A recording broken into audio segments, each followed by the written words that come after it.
नमस्कार, मैं प्रियंका अस्थाना। आप देख रहे हैं वीके न्यूज। जियो के आ जाने के बाद से टेलीकॉम कंपनियों में हड़कंप मच गया है। एक के बाद एक बेहतरीन ऑफर को बीट करना टेलीकॉम कंपनियों के लिए मुश्किल हो रहा है। वोडाफोन, आइडिया और एयरटेल टेलीकॉम कंपनियों का अच्छा खासा नाम है और ये अपने समय की सफल कंपनियों के नामों में भी शुमार हैं। लेकिन इन कंपनियों की माने तो ये घाटे में चल रही हैं। देखा जाए तो सारी टेलीकॉम कंपनियां टैक्स के अलावा सरकार को लाइसेंस फीस और स्पेक्ट्रम चार्ज दो और तरीकों से पैसे देती हैं। इन दोनों अदर चार्जेस की अदायगी टेलीकॉम कंपनियां अपनी आय के एक हिस्से के तौर पर करती हैं। यानी कि अगर ज्यादा आय होगी तो सरकार को ज्यादा टैक्स देना पड़ेगा। इससे बचने के लिए कंपनियां अपना जुगाड़ लगाती हैं, तो वहीं सरकार अपना पेच फंसाती है कि इसमें ज्यादा मदों को जोड़ा जाए। इसी को लेकर कंपनियों की मांग है कि कंपनी की आय में सिर्फ और सिर्फ वॉइस कॉल और डेटा पैक को जोड़ा जाना चाहिए।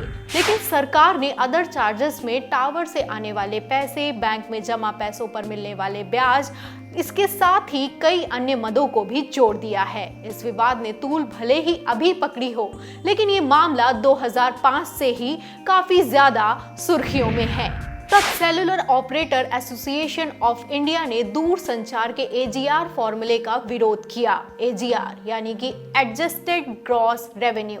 इस मॉडल के तहत कंपनी की कमाई अगर ज्यादा हो रही है तो उसे ज्यादा रेवेन्यू शेयर सरकार को देना होगा। मामले ने तूल पकड़ा तो जांच हुई और कैग की रिपोर्ट में खुलासा हुआ कि कंपनियां अपना मुनाफा छिपाकर बता रही हैं। इसके बाद टेलीकॉम डिपार्टमेंट पहुंचा सुप्रीम कोर्ट और मांग की कि कंपनियां बकाया पैसा देने के साथ साथ ब्याज का पैसा भी दें। सुप्रीम कोर्ट की तरफ से 24 अक्टूबर 2019 को आए फैसले में तय हुआ कि मॉडल के हिसाब से ही पैसा दिया जाएगा। यानी कि सारी टेलीकॉम कंपनियां सरकार को टैक्स एजीआर मॉडल के आधार पर ही जमा करेंगी। वोडाफोन का कहना है कि उसे लगभग 51 करोड़ रुपए का नुकसान हुआ है, तो वहीं एयरटेल की माने तो उसे 23,045 करोड़ रुपए का नुकसान हुआ है। आप सोच रहे होंगे कि इनके ग्राहक तो ढेर सारे हैं, तो आखिर ये नुकसान कैसे हो रहा है? अगर बकाया राशि की बात करें तो एयरटेल के ऊपर 21,682 करोड़, वोडाफोन के ऊपर 19,832 करोड़, तो वहीं आइडिया पर 8,485 करोड़ रुपए बकाया हैं। ऐसे में सवाल उठता है कि क्या ये कंपनियां घाटे के चलते बंद हो जाएंगी?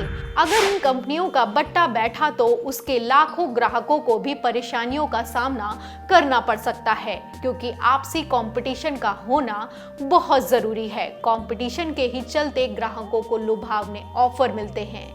ऐसे में अगर कंपटीशन खत्म हो जाएंगे तो ऑफरों पर भी विराम लग जाएगा, क्योंकि एकात्मक सत्ता हमेशा निरंकुशता लाती है। इसलिए इसका बटा होना ही हमारे और आपके लिए बेहतर होगा। देश और दुनिया की तमाम बड़ी खबरों के लिए देखते रहिए वीके न्यूज।